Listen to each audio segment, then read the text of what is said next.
So in terms of sponsorship accountability, a couple of years ago, we were talking about areas that perhaps needed a little more investigation for an objective perspective about best practices there.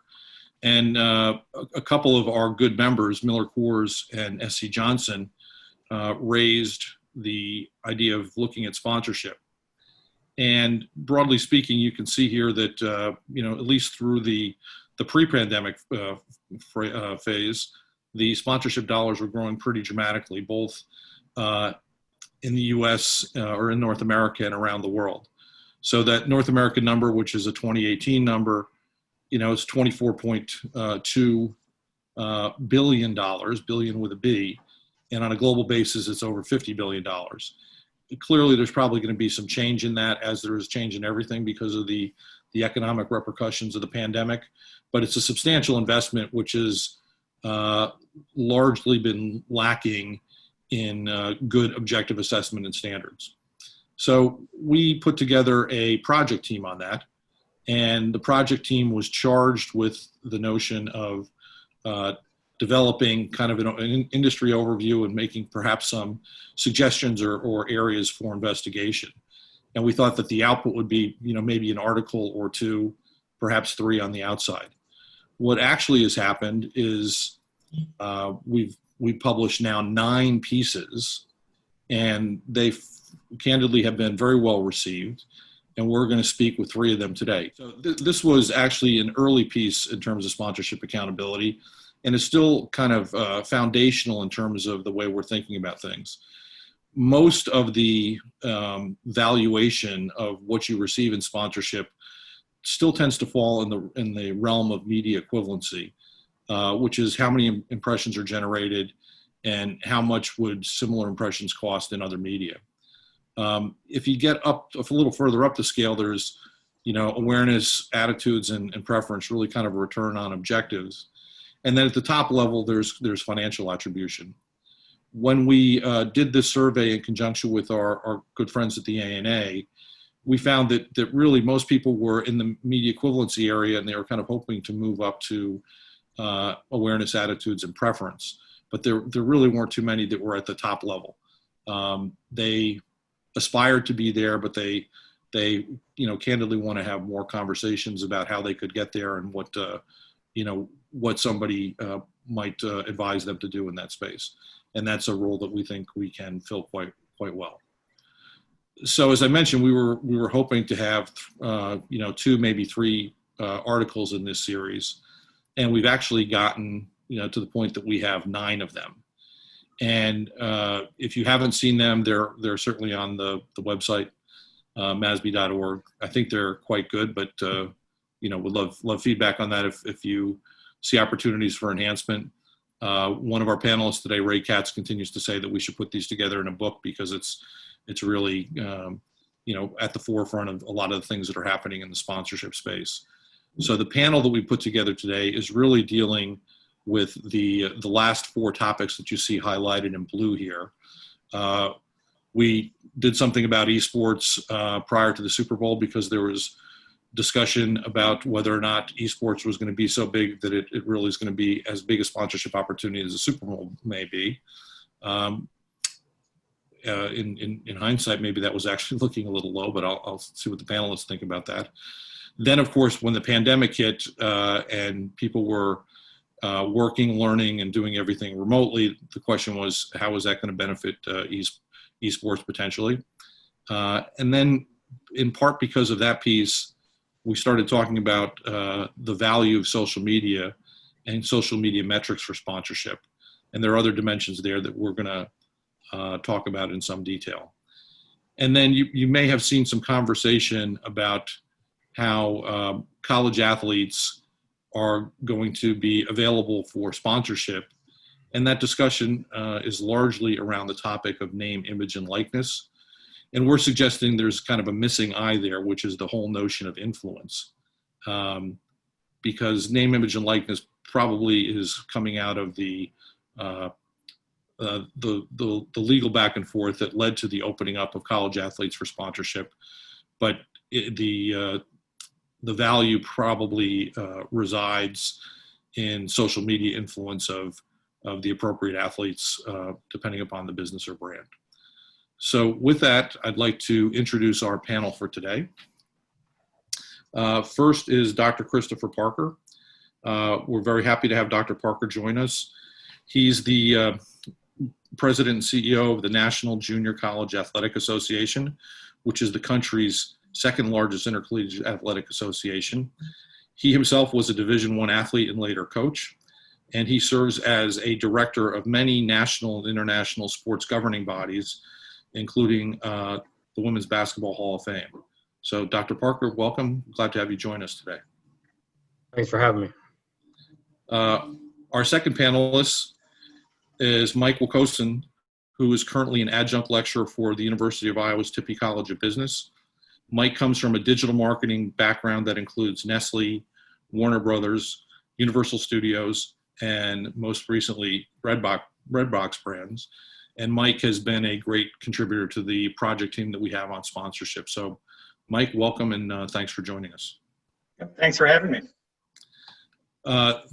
Third, we have Ray Katz. Ray is really on the leading edge when it comes to name, image, and likeness, and he's actually conducted a number of sessions on name, image, and likeness in the recent weeks. And he's also on top of college esports because he serves as Chief Operating Officer of the College Sports Management Group. Ray's got experience from all perspectives when it comes to sponsorship. He worked on the brand side, the agency side, and network side. On the brand side, he worked with VF Corp, Amex, and Disney. Agency, he worked with Young and Rubicam, Optimum Sports, and Source. Network, the football network, and league and team with the NFL and also with Madison Square Garden. I was actually surprised Ray didn't put one of the most important sponsorships he was involved with, which was when he and I worked together on the Tang instant breakfast drink business, and we had a great sponsorship where the value was not in dollars back and forth between Tang and the astronauts down at NASA. So that was I think if we were going back and doing a valuation of sponsorship, Ray, that would be a pretty significant one. So Ray's also been in academia for over 20 years. He started at City University of New York and New York University. And since 2009, he's been a lecturer at Columbia University. So Ray, thanks for joining us today. Thank you. And last but certainly not least is one of our terrific MASB members, Henrik Christensen. Henrik is an analytics leader, most recently with Miller Coors, and he oversaw the Global Brewers sponsorship measurement across many categories. And a couple of examples that may be pertinent today are Miller Lite's alliance with the Dallas Cowboys and the Green Bay Packers, which are iconic franchises that reach far beyond their geographic location. So Henrik, thanks to you too for being here today. Thanks for having me, and hello to everyone. So I thought maybe the first question with regard to esports I could give to Dr. Parker, and maybe if you want to talk about what you've seen happen in this calendar year with esports. We of course saw a lot of athletes who were no longer able to play once March 12th hit. They really started doing their own competitions online, and then some of the organizing bodies actually kind of sponsored that, whether it was in the auto racing space or in the basketball space. Why don't you talk about where we are in terms of the growth of esports, Chris, if you don't mind?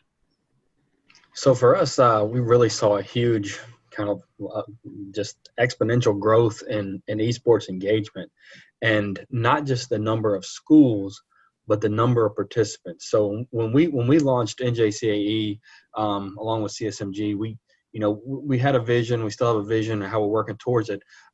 We started with roughly 50 schools after the first year, and what we've already seen this year is doubling that growth.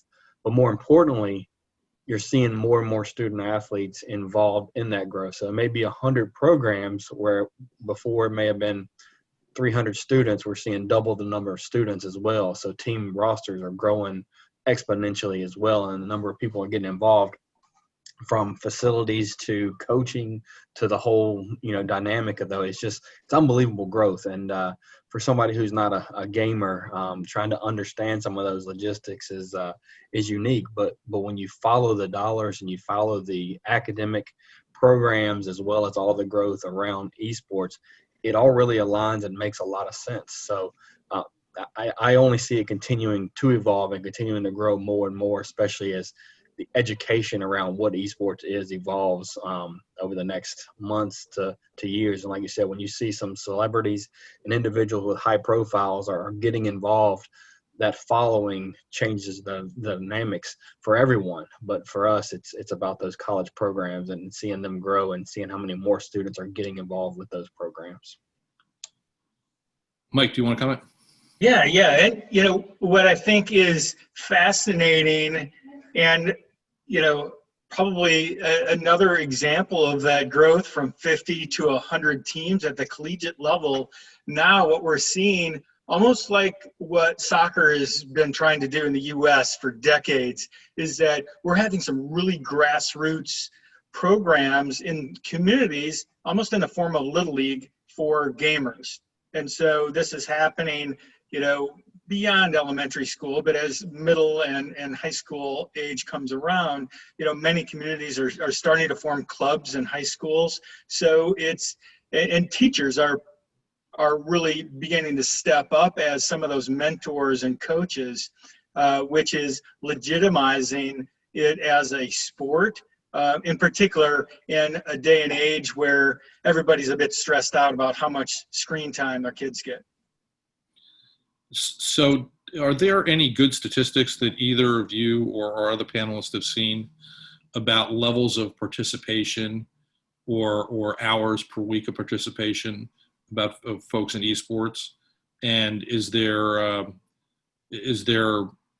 good evidence beyond the stuff that we all believe that this is one of the first passion points for a wide swath of people of a certain age?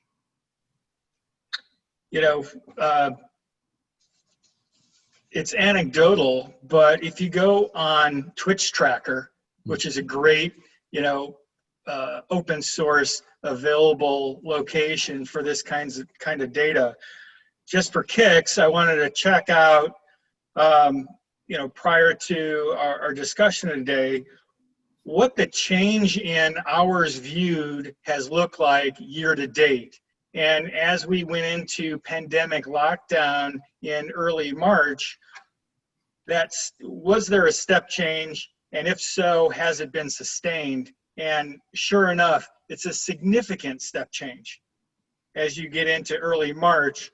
And that change has sustained through August, even as people are going back to school, routines are beginning to change. And in the esports world, there is a bit of a lull as you get to the end of summer in terms of those live events. Yeah, so I read the same thing kind of complies with us is like you said, that constant engagement, because even after they leave their campus and maybe they have practice times set aside, their engagement with each other and others is still constant, even in hours in the middle of the night type of thing, and kind of seeing that transformation and that growth is going to continue to evolve, we believe. So there were a number of interesting dynamics that have been highlighted with regard to the growth of esports. There were people that were trying to compare that to kind of the escapism that existed maybe during the Depression, where people wanted to go to the movies, right? They weren't precluded from being together at that point in time, but that was entertainment that got people away from what was going on. And I heard some people compare esports and its growth to that kind of same phenomenon. I heard others who kind of poo-pooed that and said, that's really not it. It's just that because the other things that they would do are not necessarily available to them now, they're so strongly attached to this that growth is happening because this was already there. Do you guys have a perspective one way or another, or perhaps even a third about that? I mean, I think it's accelerating. It's definitely accelerated it, but I think the arc is so positive, because esports is something that is incredibly inclusive. Women and men can compete equally on that front, and more and more celebrities are getting involved in this in different ways. Amon Green, ex-NFL player, is now a college esports coach. So you're seeing a lot more influencers get involved in this. And I can't tell you how exciting it is when I go to our national championships that we're doing with the ECAC on the 4-year school level, and seeing these kids that never wore a school jersey before, the excitement, passion, connection that kids that historically have been maybe disconnected socially have. And that maintains online as well. So, Ray, what do you think is the tipping point, if you will, that gets a kid that, as you say, wouldn't previously wear something that's identified with a school? It's just the fact that they're excited that they're involved with esports with that affiliation, or that people have discovered something that they're really passionate about. Talk about that a little bit, if you don't mind. In many cases, these are kids that have never been on a team before. These are the kids that get squeezed out of sports before travel sports. And, they're the kids that have felt left out. Well, now they have something they can aspire to, perhaps professionally, but certainly in a massively growing industry, they can pursue their passion much as the sports industry could be pursued 15, 20 years ago. This is in a very similar stage, although this is going a lot faster. Over 200 colleges now give out esports scholarships. And that is something that has caused parents to encourage their kids to intelligently participate in esports, and if anything, try to limit their participation under 20 hours a week so that they can have a balanced lifestyle. Yeah, and I think that goes right along with what Mike and Ray said, because that exponential growth, or the speeding up process, COVID really shaped that as far as cutting out everything else. So when you saw more people go to playing esports, it was that engagement piece, and it really has accelerated in our eyes very much so over the last 6 months. So, Henrik, if I put on your marketing analytic hat, or I put that on you, and you're thinking about this as a brand, as a marketer, this is all changing pretty quickly, and there's not necessarily a book written on how one should approach this. It seems as though there are, multiple approaches, but perhaps on the two polar ends, you have the kind of dip your toe in the water. Maybe let's find a couple of good esports players that we can sponsor. And then on the other end, it's I want to create the Super Bowl of esports, and I want that to be branded with my brand, and I'm going all in. If you wouldn't mind, speak about either those options or how you might assess justifying investment in the esports space, both from a immediate return standpoint as well as a learning standpoint. Sure. I agree with Chris's point also that there was already growth being seen in esports, and COVID will only serve to accelerate that, as is the case in many other things during this pandemic. But I think the other key thing is that it's no longer just a certain personality or body type or whatnot that can execute his or her interest in sport. That if you're a little bit introverted or something like that, the digital media aspect really allows for a much broader participation in whatever the esport is. And I think when you think about the brand being able to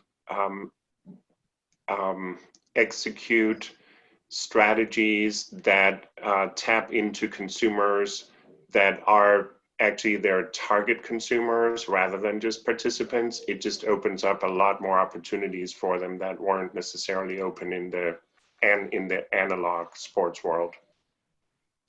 Great.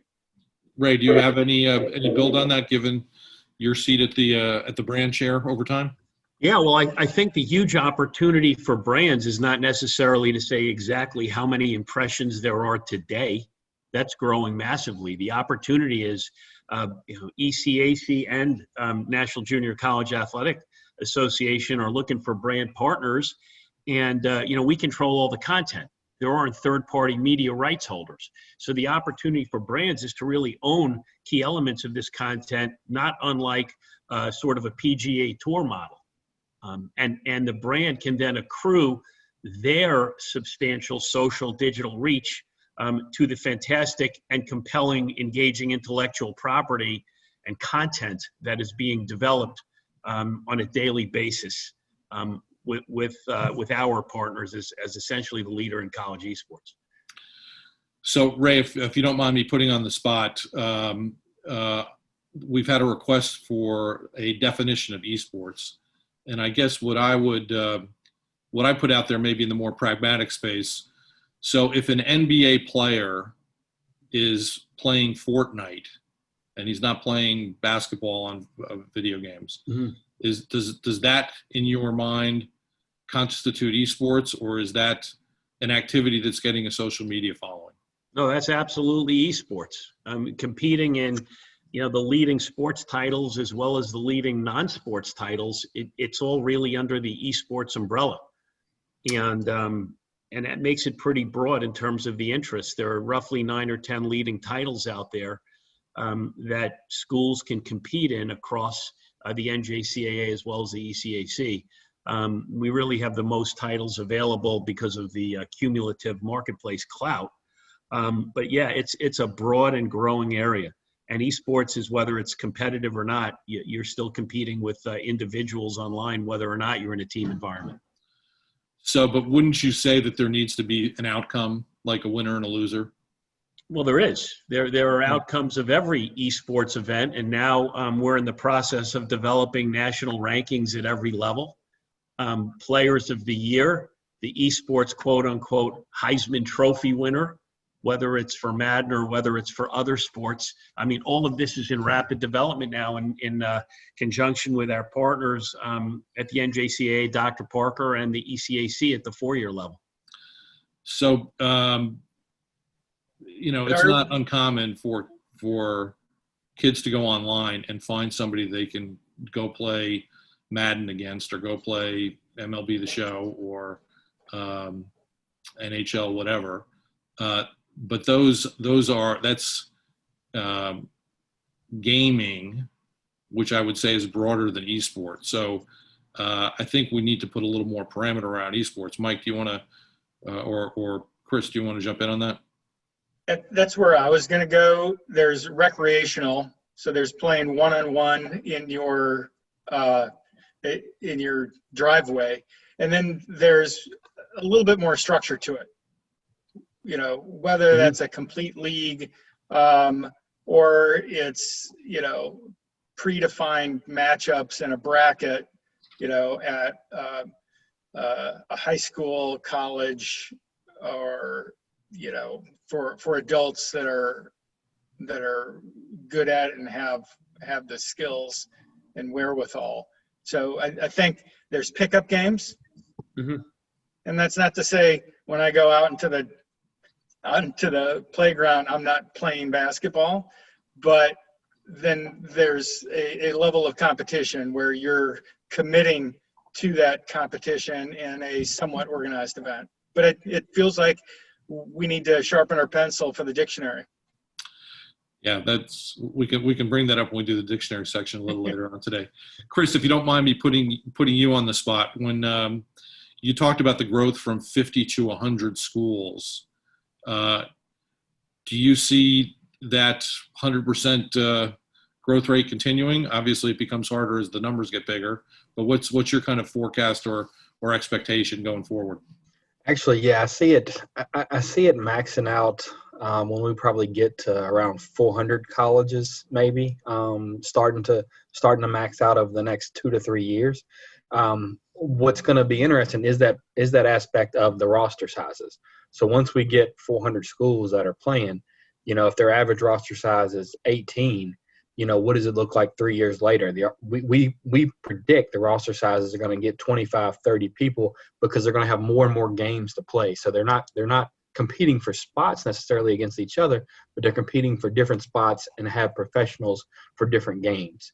And as those roster sizes grow, that's going to be the exponential growth that's really going to change the dynamics when you talk about the overarching aspect of esports at the intercollegiate level. And I think Ray said it earlier. It's all inclusive. It's all encompassing of everybody of any background, race, color, you name it. And that's what we're looking for. We want to be all inclusive, and that's what esports is providing, that avenue. So like you said, we think the growth at probably 400 schools is going to kind of top it out. But as we look at those roster sizes, it's going to be really interesting to see how that growth goes. So in your experience, Chris, has there been much relationship between the esports teams at the schools that you've seen and specific academic tracks like programming or something else? I mean, there's some anecdotes that I've seen that suggest that esports is a natural outlet for somebody who wants to be very knowledgeable about programming because it's kind of a related interest. Has that manifested itself in your experience? Absolutely. When I was the vice president of a 2-year college, we actually had a video game and program building major. And what we've seen already is a number of other programs being built, from programming and IT formatting to also business analytics, business solutions, and logistics. That seems to correspond as well with the mentality and the thinking process a lot of esports individuals have. So yeah, the connection to academic programming, we've already seen a growth, and those connection points coming from presidents around the country like, this makes sense. And now we actually have those faculty members who are teaching these things. A lot of those are also the part-time esports coach or an esports program director who has a coach reporting to them in their systematic expectations of how they recruit students and how they maintain, retain, and balance that towards graduation in those programs. The next piece of this puzzle is going to be the job output. So if the students at our level don't go on to 4-year schools, are they actually taking those skill sets and going right into real world jobs with, from Amazon to Google to all the different aspects of programming, IT, and that kind of stuff? Where do they land? And that's, like I said, that's the exciting part from both the academic background and the athletic background. Great, thank you. So I'll direct this question initially at Henrik, but everybody can kind of jump in, and this will kind of bridge us into the social media discussion, I think. So if you're a brand and you're sitting there now and you want to get involved in esports and you want to do it in a big way, how early in the conversation are you looking at the social media metrics related to a particular kind of esport or particular players in the arena? Is that the first thing you go to? Is that one of the things you go to? Henrik, how would you think about that?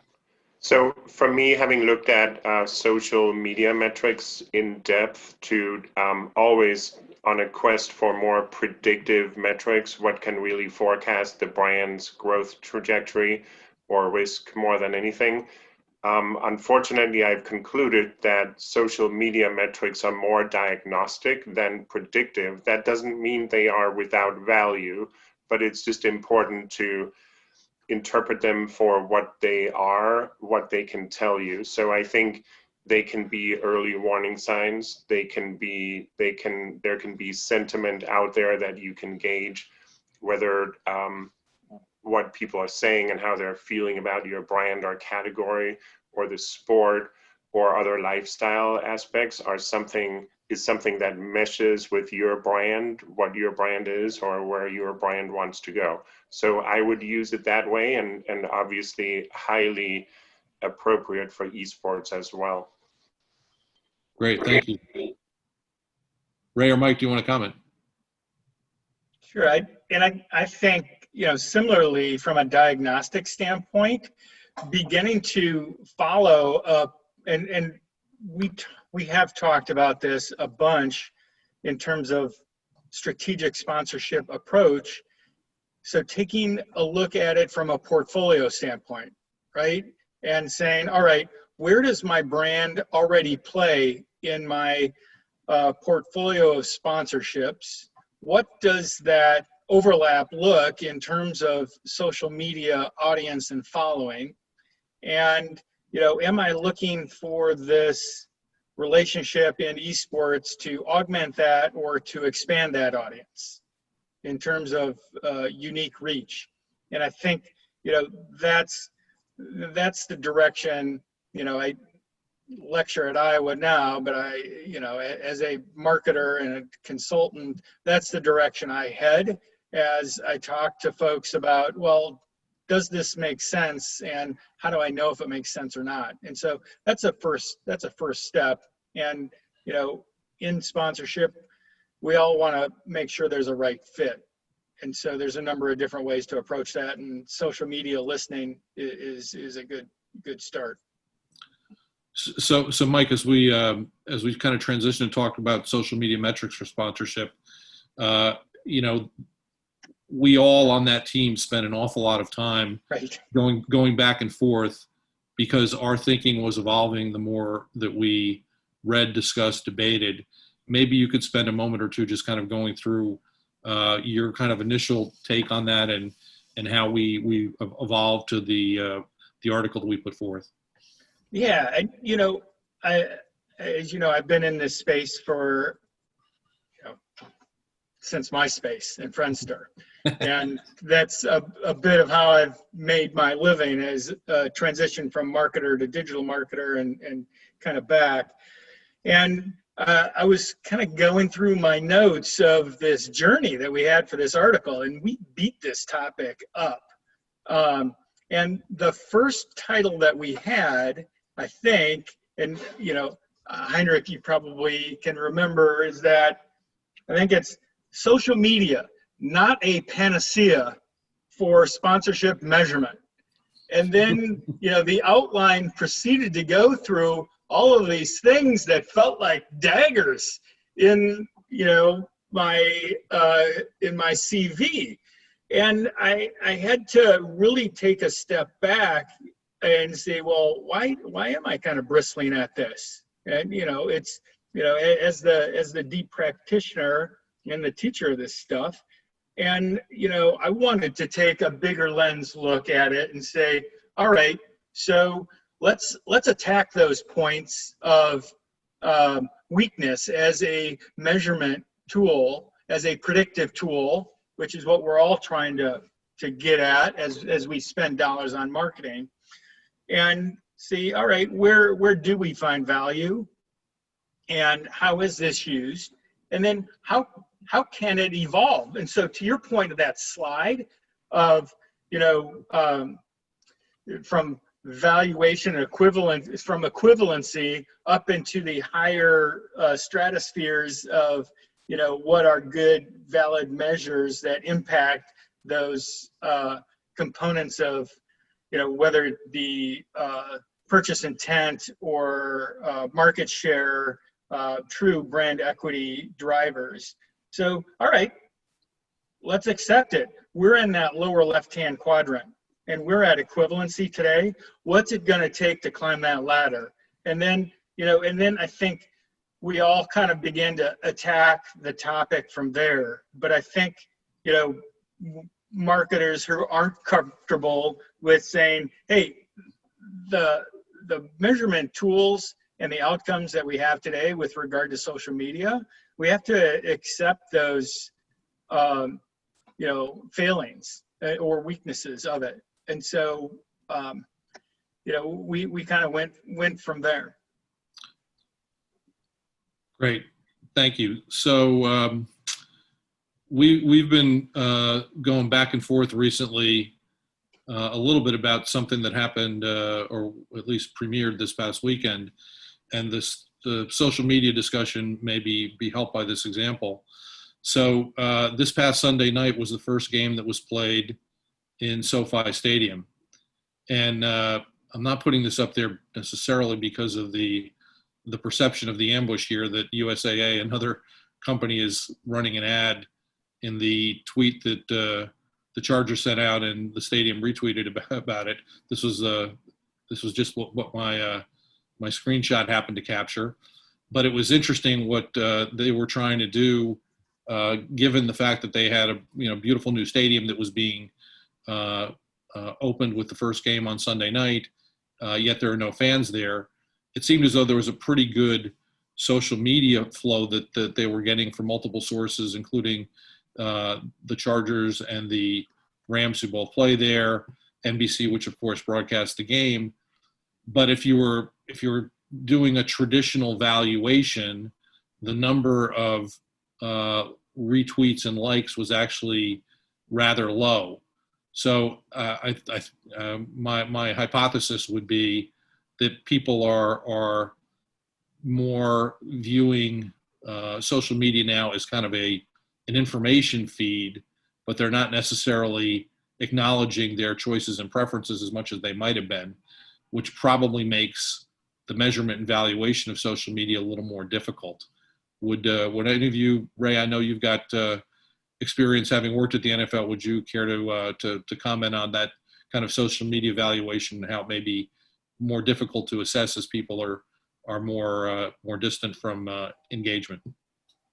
Yeah, I mean, I think social media is always a double-edged sword, and NFL corporate sponsorship is something that has had an enormous amount of transition lately in terms of whether brands feel the need to be part of this. In this case, USAA is, but social media is really the most effective way for a brand to reaffirm their involvement with a sport, or with a team or with a league, as opposed to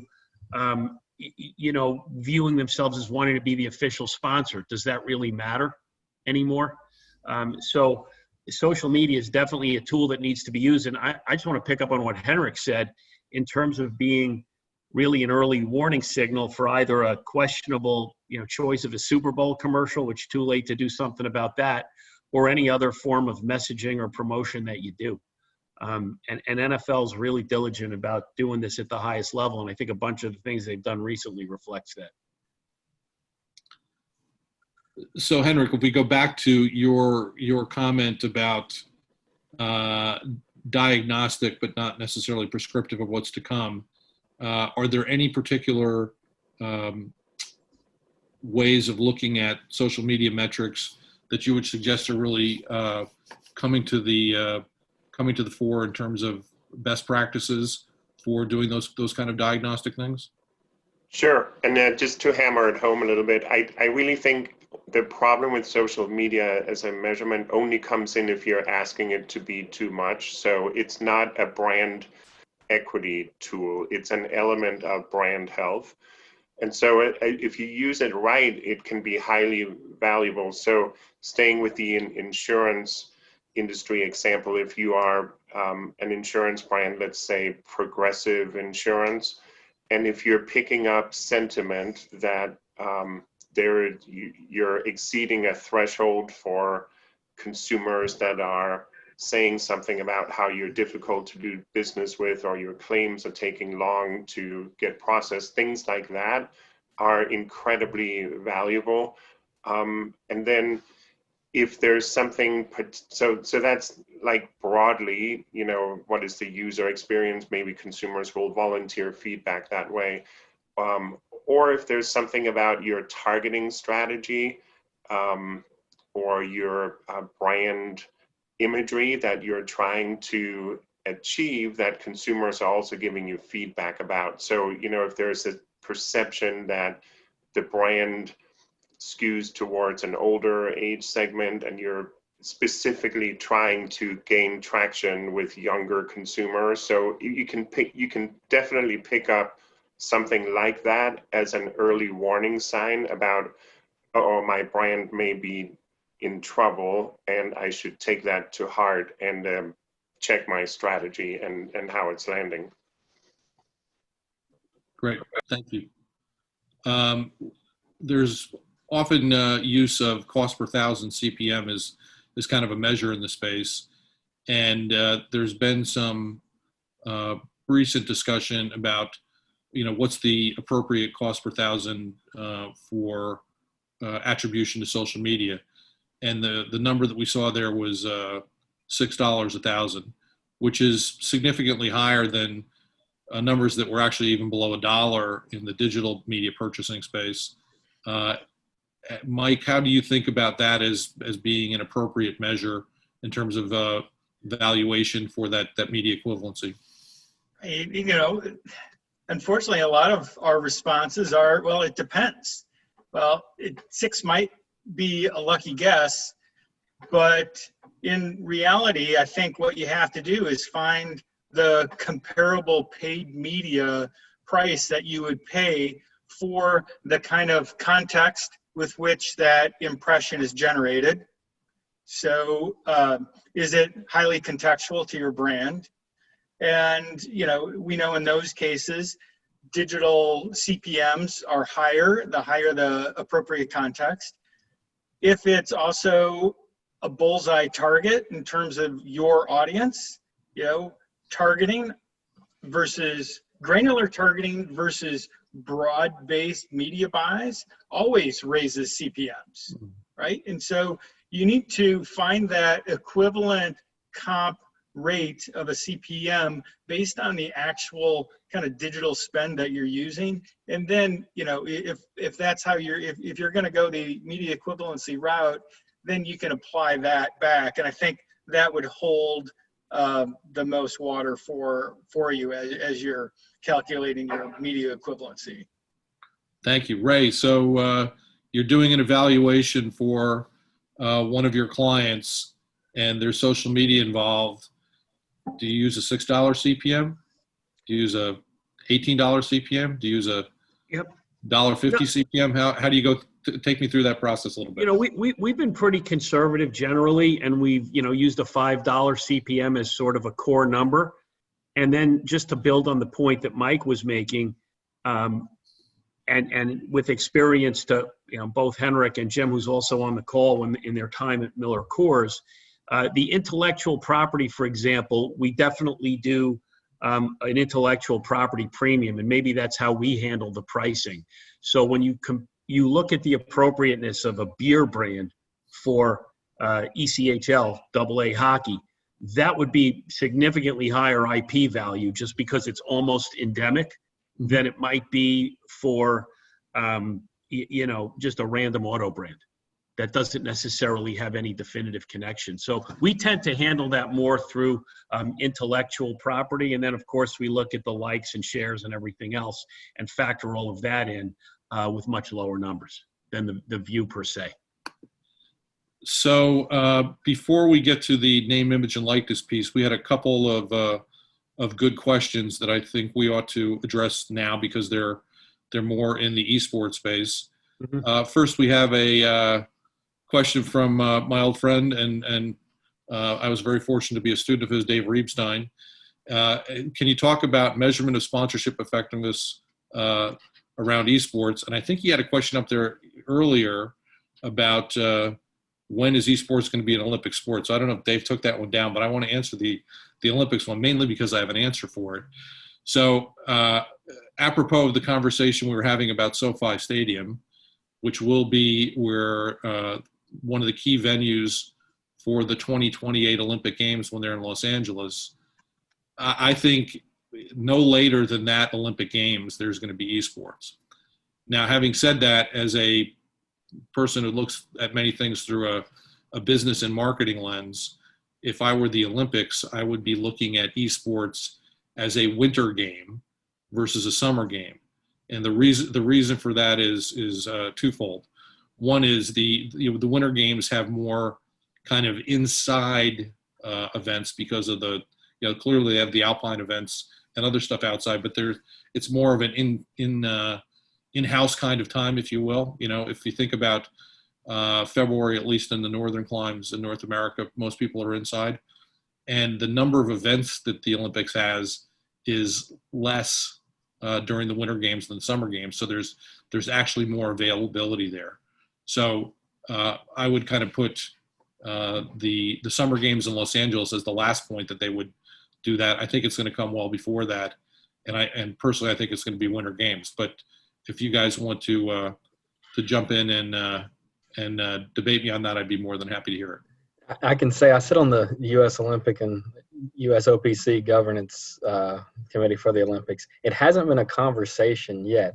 However, what I think it's kind of the same situation.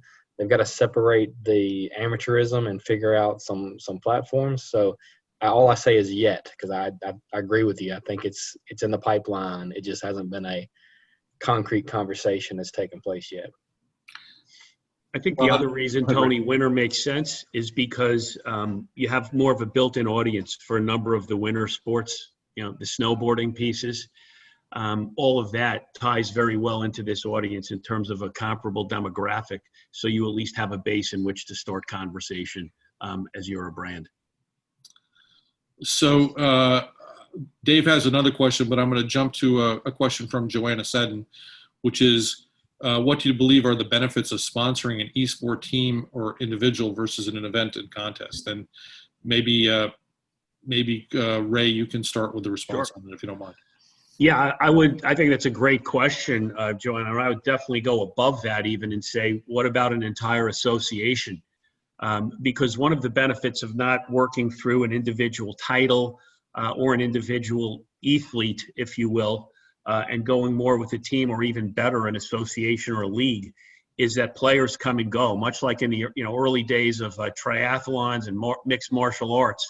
The level of competition is getting higher and higher. So athletes can get left by the wayside much more quickly than is likely to happen 10 years from now.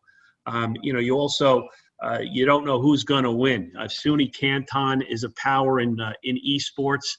So if you feel that the move is just to bet on the Ohio States of the world, that's probably going to be a losing concept, because the schools that excel are not necessarily, for example, in the college level, the D1 schools. There are new schools coming in every year that need ways to be more compelling, to work on recruiting, to work on exposure and notoriety of the school. So I would say the bigger the entity, the more diversification of risk. Great.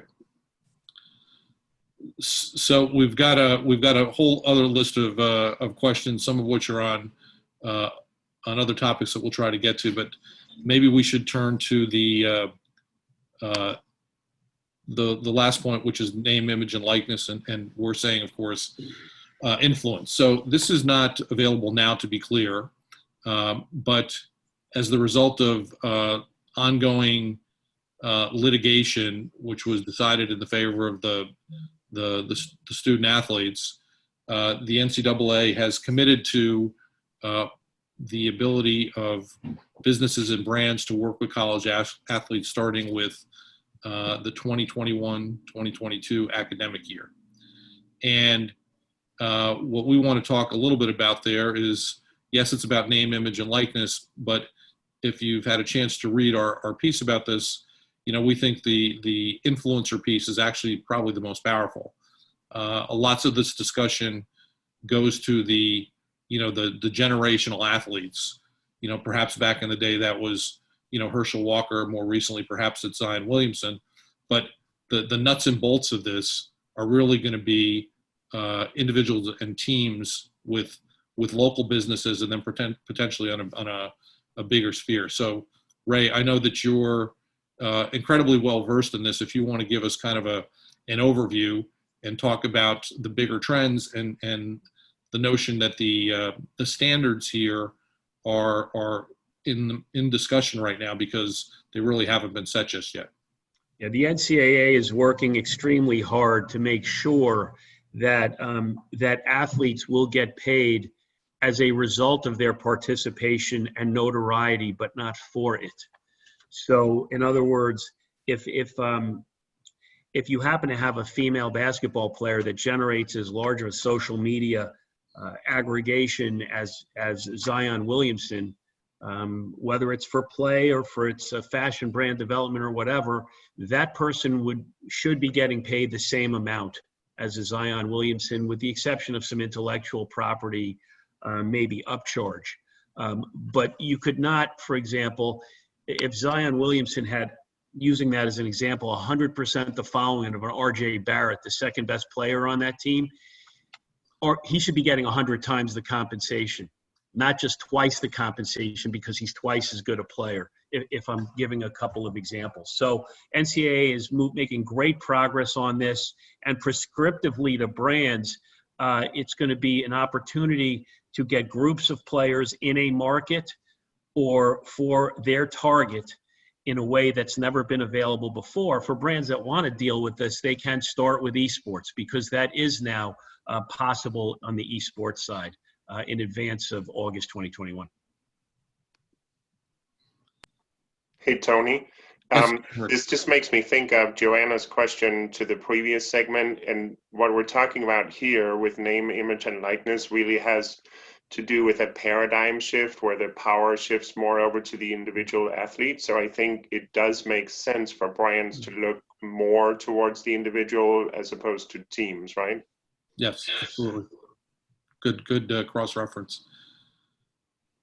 So when we were having our discussions in preparation for this panel, we talked a bit about the shift of investment within the sponsorship realm to college athletes and how that was going to go. Does Ray or Mike or Chris, do you want to talk about how you see that evolving over the next couple of years? Yeah, absolutely.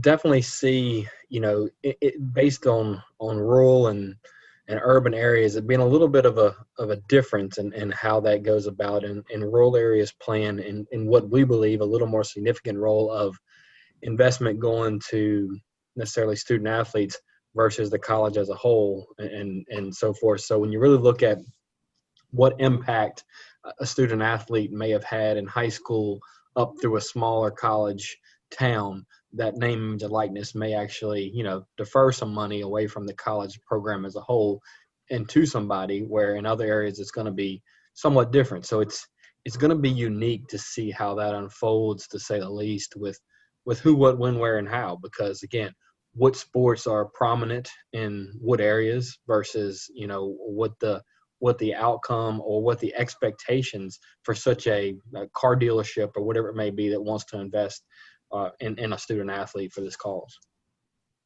Yeah, volleyball is massive in Nebraska, for example. So I think that's going to be a tremendous opportunity.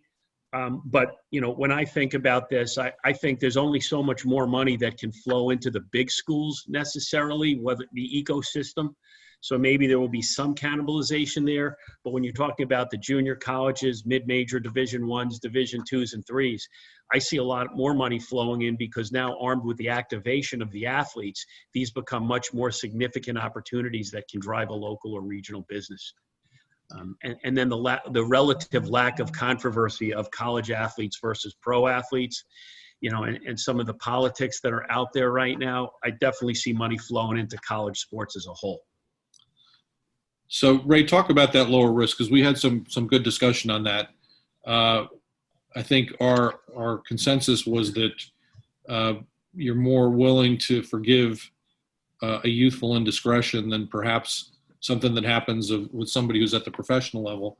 If you or anyone wants to comment on that, please do.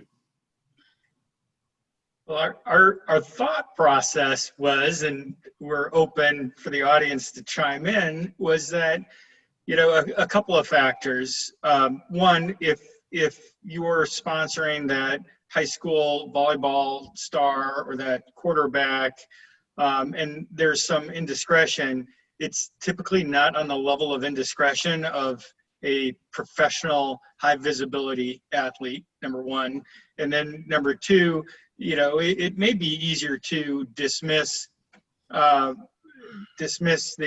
that indiscretion because they're a kid, and everybody kind of knew going into it that, this 17 or 20-year-old, may lose control of their phone, and someone's gonna type in the wrong thing, or they're just gonna run into some 17-year-old, 20-year-old trouble that is gonna put a little bit of a ding in your brand, but not necessarily at the level of a shoe blowing out at the biggest basketball game of the year on national TV.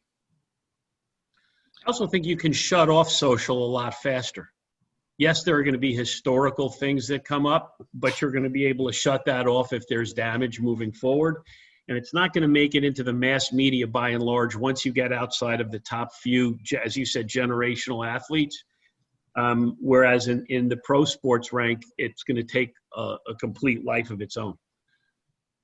Yeah, I do agree with Ray when you're evaluating the money coming in. I do think you'll see more companies and things taking, the name, image, and likeness serious by investing in those individuals at this level, with the hopes that they are the next, Michael Jordan or whomever, and they will follow that brand to the next level when they become professionals. So taking advantage at that time to make them known. I think you'll see some of that coming into the college space.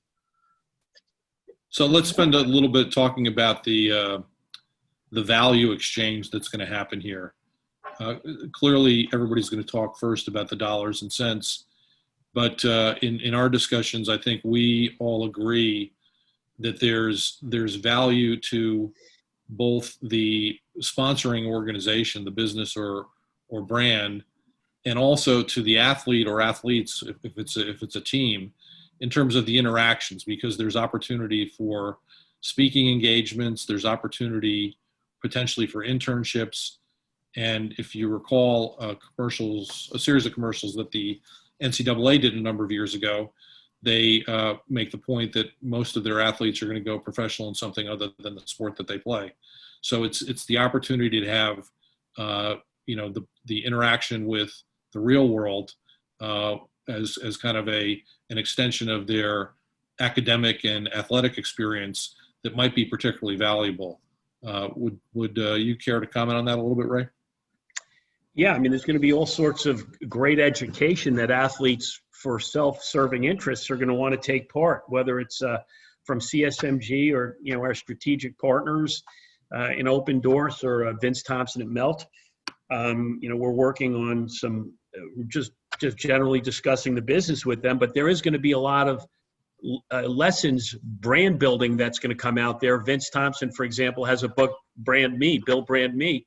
And that's going to be really compelling. And these athletes are going to get the work experience that they can't really get because of their participation in sports, both during the season and in the off season.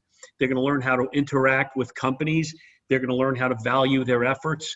They're going to learn responsibility in terms of times of tweets, athlete appearances at dealerships, et cetera, et cetera. It's a really exciting time for athletes to transition, as you said, 99.9% of the time into the real world, and to understand the impact of preserving and maintaining and optimizing their brand. Great. So, Frank, if you don't mind, maybe you can curate the Q&A, whether it's live or additional questions that I didn't get to. Yes, I'd be happy to. So one of the questions we have is on the social media side. And the question is, you've discounted the use of social data for measuring sponsorship overall, but is there a better way to directly compare sponsorship investments between athletes, teams, leagues, and events than using the hard data, engagement, quality of promotion, and media value that social media can provide? Specifically, what other data would you use? So in short, what is the best type of data to use in measuring sponsorship? Of that, let's say it's sponsoring an athlete themselves. Yeah, it's open-ended on the question. So it's the sponsorship investments between athletes, teams, leagues, and events. So generally speaking, for those type of things, what would be the best metrics to look at? Do we have any recommendation on the type of metrics from social media? So the end-all, be-all, again, would be brand preference, power in the mind, meaningfully different, whatever your brand equity composite score is, that is your holy grail for your business or for your brand. So, in the absence of that, whatever is the most correlated to that is what I would look for, which might be something related to personal reference, personal relevance rather. So whenever you pick that sentiment up in the world of social media, that's what I would pay the most attention to. Yeah, I would add to that not everybody does this, but usually you can put a value on lots of different marketing outcomes as to how much that's worth for your business. And the more you do that, the more precise you kind of make it over time. And then you can attempt to identify influence that the sponsorship has on those kind of outcomes. It's sometimes difficult because there is more than one interaction with a brand or business that's coming up with that. But if you're doing things over the long haul, you tend to have enough data that you can make very educated estimates about what's primary, what's secondary, and what's tertiary, and then ascribe the value that way. It's not perfect, but it's like the discussion we were having earlier about how if I was SoFi looking at I'm forgetting the exact number, but the NBC post about the opening of the stadium the other night when they were broadcasting the game only had I want to say 3,000 likes, right? My calculus would have been for that 3,000 likes now equals a multiplier effect on that even a year ago, because people are not even saying they like stuff anymore because they don't want to get the pushback on social media. And those likes there were representative of what, right? You can do those kind of equations if you're paying attention to all the numbers. Somebody is going to debate you on them, but the attempt to put value on stuff, I think, is actually something that's significantly missing in the marketing space. Everybody's talking about the expense. Not too many people talk about the value. The value equations differ certainly by category and perhaps even by brands within the same category. But putting value on things is actually, I think, helped by the social media metrics. But it's not like there's one metric that you use solely, because it depends on the kind of sponsorship that you're doing and what the objective is. And one of the things Tony brings up, one of the challenges is that the sample size is generally going to be kind of small or smaller for the social sponsorship, even relative to your audience's participation in a social feed that the brand has. And so that's going to be a much larger audience than the smaller tranche that is specific to participation and engagement with that property or that athlete. And so that creates another challenge on the measurement front. And so if it's just social participation writ large with respect to your brand, it also depends on the kind of tools that you have. If you are a retailer, generally you got a lot more tools in your toolkit than you have as a brand, because you can often attribute the activity and the association as a retailer with potentially basket size, conversion, revenue, and using an average revenue per user, ARPU, metric over time. As long as your sample sizes are big enough for your social audience, you can tease out an average revenue per user that is socially engaged versus one that isn't socially engaged.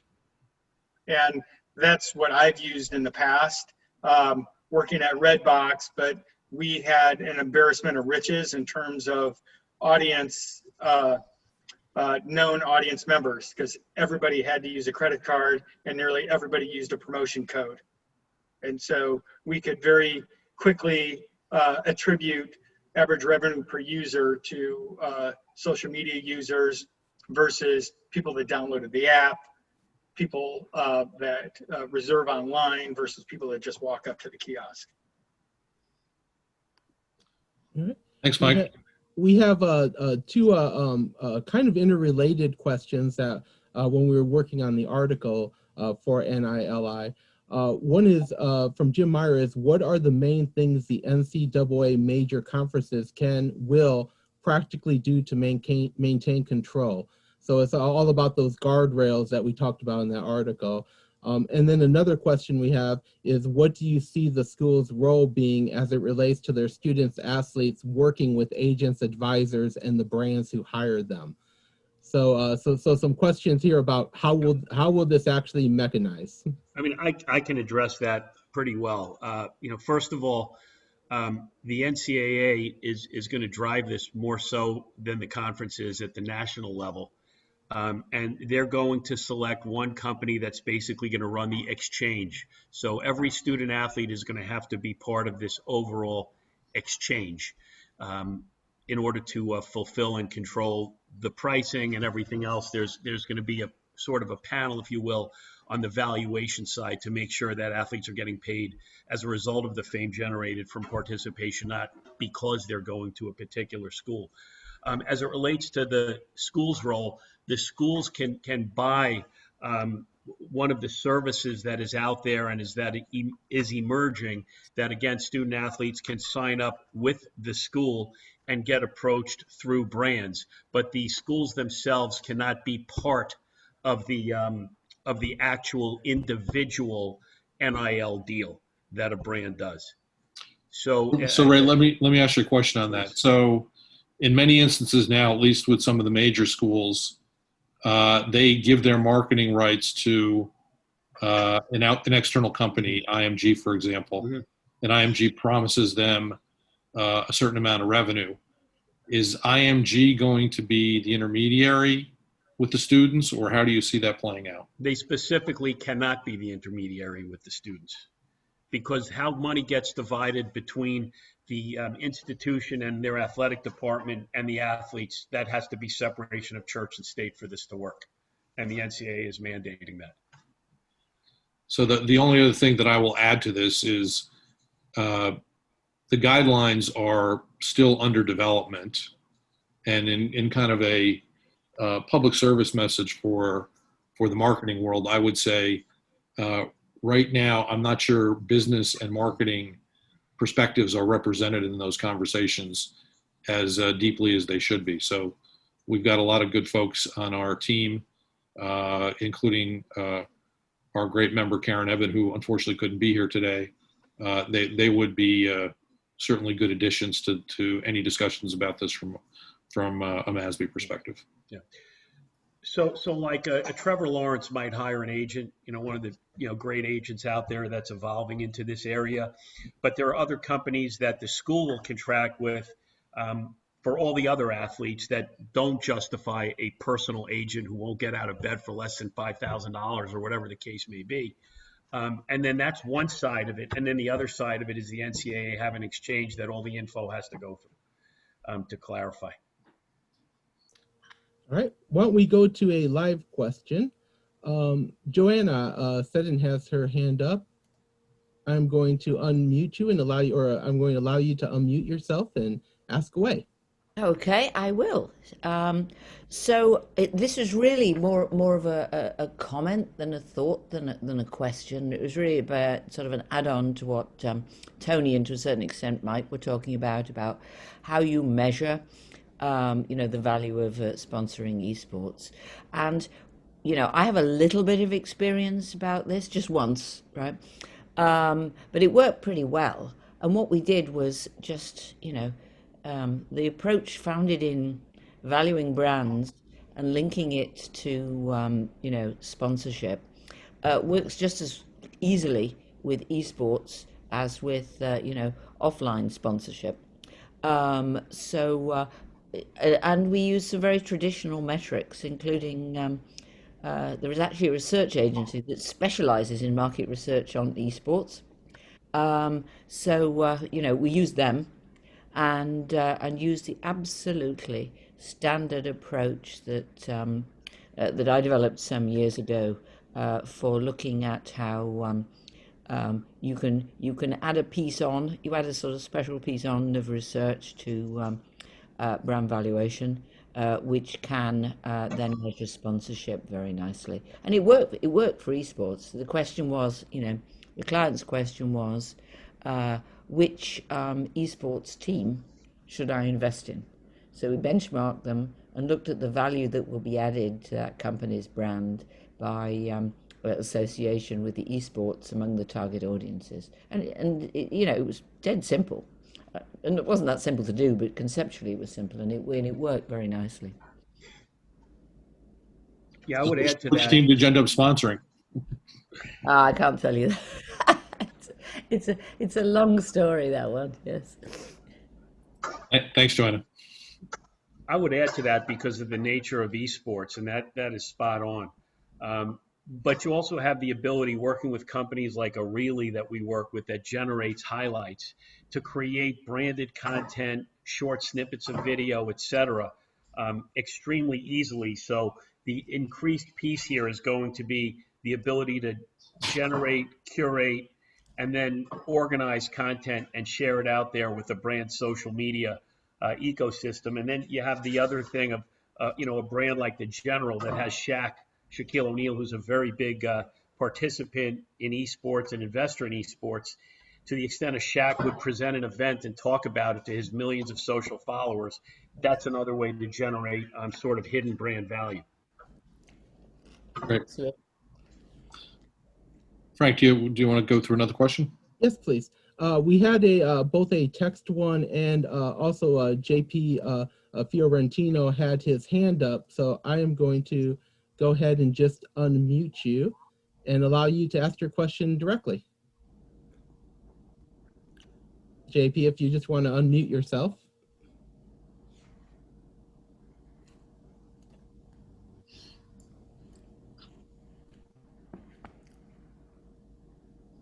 All right, well, I think we'll circle back around to you then on that side, or I'll just ask your text question. How important is it to utilize predictive technology to determine KPIs such as consumer resonance and influence and brand campaign performance outcomes? So we're talking, on that actual ROI kind of return.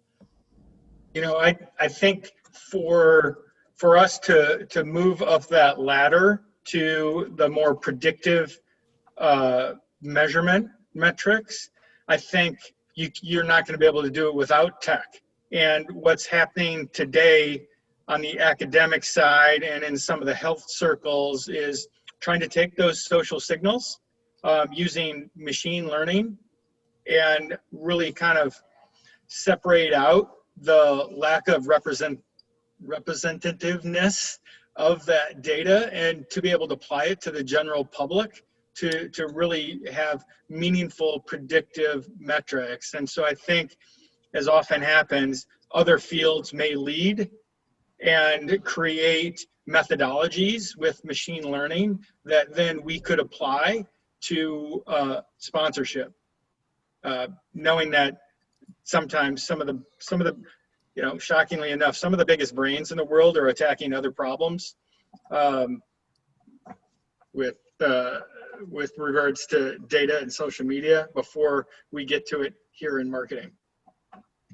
I also want to say that the road to ROI goes through ROO, as we've written about in our series of articles. So definitely it'll be key to first get to that sort of waypoint before you even desire to get all of the way to the end of the maturity.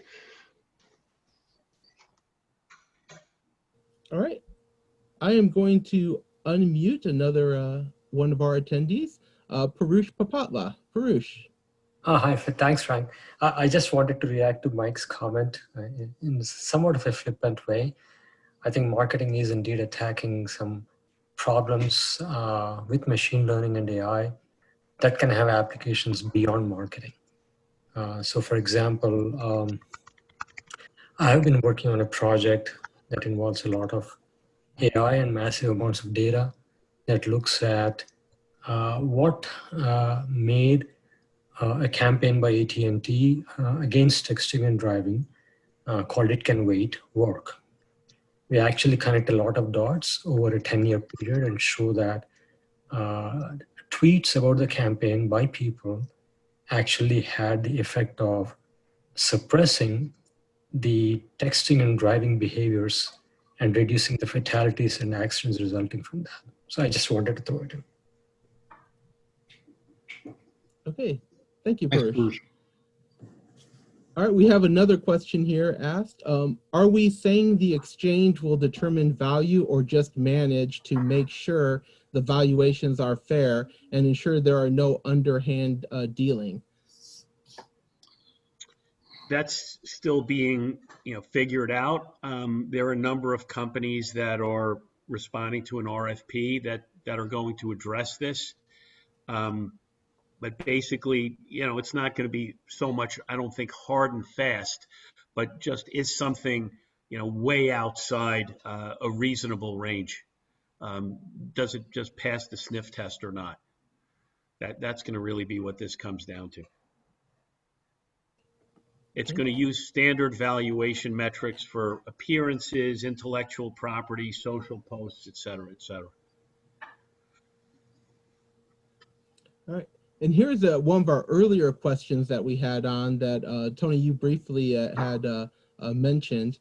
Is there a plan to reimagine how beer sponsorships look in pro sports leagues and venues based on the business interruption due to the pandemic? So I think we can take it generally, not just beer, but just in general. Exactly. And so because a lot of the activation has stopped in the traditional sponsorships, the answer would just be a broad yes. Well, but I think the thing that probably should be referenced here is if you've been watching the NBA playoffs, Michelob Ultra is putting the fans via video screen by the side of the court, right? And not only have they had fans of the team who is designated as the home team in that particular competition, they've also, put celebrities there, right? So Steph Curry is there watching the game when his brother Seth was playing, as I recall, right? So you have all of those kind of dimensions. So you're obviously not, playing in, if I'm remembering, wasn't Seth on the Mavericks, and the Mavericks play at American Airlines Center in Dallas? Well, you're not obviously in Dallas playing that game, but you're getting a Dallas fan kind of reaction, which is bringing some value. I've not seen any calculations of what that value is. Also, of course, when you talk about beer, it's not just the sponsorship value, it's also the pouring rights, of course, in the venue that matter. And you're not getting that, of course, in this circumstance. So in all likelihood, there's going to be lots of discussion about how to appropriately value that, given that it was impossible to provide some of the terms within the contract because of the pandemic. Another one we have from Don Sexton. How does your work relate to the research on cause-related marketing?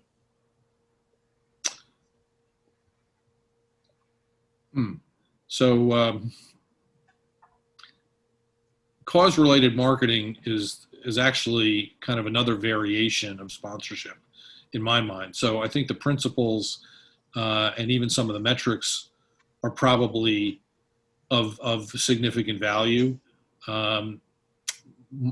Generally speaking, the emotional attachment to a cause is probably even stronger than it is to a particular athletic or other entity that could be sponsored. So there's probably even more value in an individual interaction there. So again, my view would be that the principles are similar. The valuation may be higher because of the emotional attachment that people have to the cause. And I do know in the article series, we went into great detail on the brand fit section regarding cause related and the importance of making sure that the cause and the brand's purpose align with each other. So that was another way it was addressed there. And we have Bill Harvey. Bill, I'm going to go ahead and unmute you. And you now have the ability to unmute yourself and ask away. Thank you. It was more of a suggestion in terms of getting to the ROI. I've done some work in that area. Tony knows I've shared it with him. One of the things that might be promising, if you have a longitudinal sample, like I had at TRA, or like, for example, 605 has, when you also have the ability to interview them, send them occasional questions, and you're measuring their set-top box data and their digital exposure. it's possible to then look at changes in brand perception and even purchase when somebody becomes aware of a sponsorship, whether they attend or not.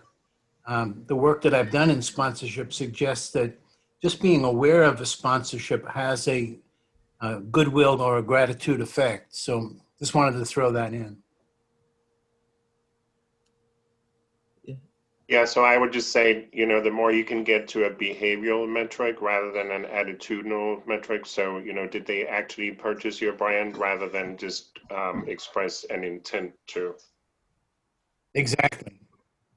Yeah, we had that at TRA. We were matching set-top box and purchase data from frequent shopper cards and prescription compliance and automobile purchase and CRM-based purchase data. So yeah, no, I'm with you on, we're trying to get to the real ROI, but along the way, the ROO is a stepping stone. Thanks, Bill. All right, and going along with that, we have a very similar concept from Pablo Terletti. He writes, one of the key issues around measuring ROI is building a robust and credible attribution model that can isolate both the number of acts of purchase impacted by the project and the influence of the project on the decision-making process of customers. It is proven that traditional standard attribution models are not good/robust enough to be credible outside the marketing department. How can a robust and credible attribution model be built around sponsorship? If we knew the answer to that, we'd be selling it already, right? No, I don't mean to be facetious about that. If you use the purchase funnel as an example, measurement tends to be better lower in the purchase funnel than in the upper purchase funnel, and that's a continuing difficulty, frankly.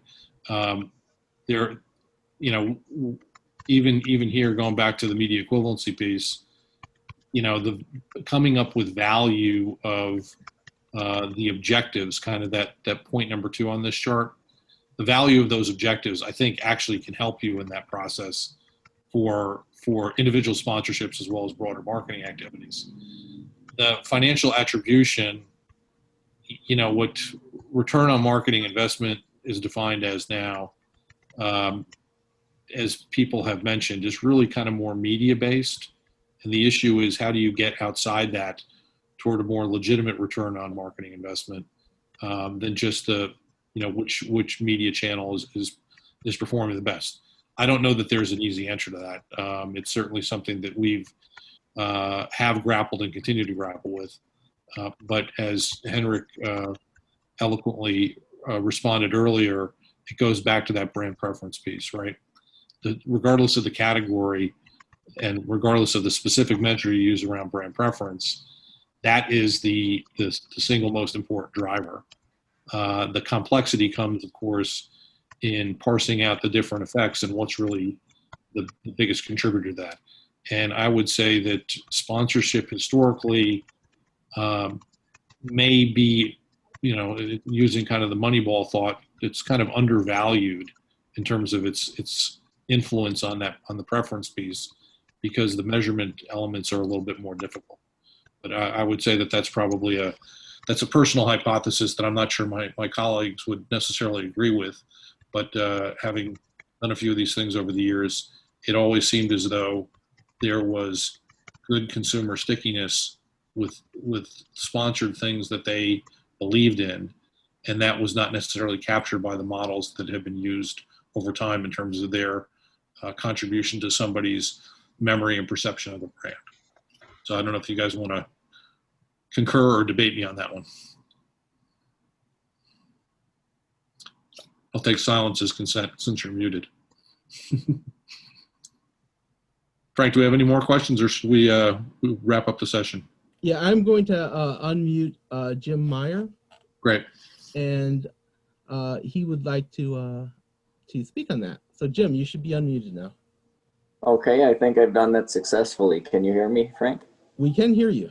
Yes, we can. Very, very good. So this is on the question of financial attribution, and all I can do is speak to some of the things we were trying to do at Miller Coors before I retired a couple years ago. But so, for example, Tony mentioned earlier that frequently with a team or stadium sponsorship, one of the results of that is you get venue volume or venue porridge.